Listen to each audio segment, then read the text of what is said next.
నమస్తే అండి, నా పేరు హరిత, నాది తెంగడ గ్రామము. నిన్న మార్నింగ్ అన్నమ్మకస్తులు ప్రచారానికి వచ్చినప్పుడు మా హస్బెండ్ అడ్డుకున్నందుకు నిన్న రాత్రి 200 మంది మా ఇంటి మీదకి వచ్చింది.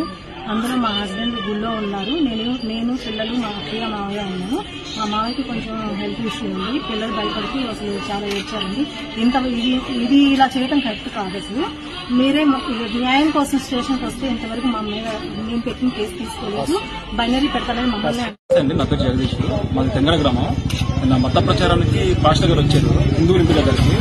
ఎందుకు వచ్చారని చెప్పేసి అడిగినందుకు నిన్న సాయంత్రం పూట 200 మంది క్రిస్టియన్స్ మొత్తం కూడా ఇంటి మీద దాడికి వచ్చారు. నేను ఇంట్లో తెలిసి దేవాలయం నుండి దేవాలయం దగ్గర కూడా వచ్చారు. ఈ విషయాన్ని ఎవిడెన్స్ తో సహా సార్కి కంప్లైంట్ ఇద్దామని చెప్పేసి దాచిపల్లి పోలీస్ స్టేషన్కి వచ్చాను. కానీ ఇక్కడ మాత్రం సార్ గారు కనీసం కేసు కూడా తీసుకోకుండా మా మీద తిరిగి బైండర్ కేసు పెడతామని చెప్పేసి చెప్తున్నారు. ఇది ఏమాత్రం కూడా న్యాయం కాదు. దీనికి తప్పకుండా మీరందరూ కూడా న్యాయం చేయాల్సిందిగా కోరుతున్నారు.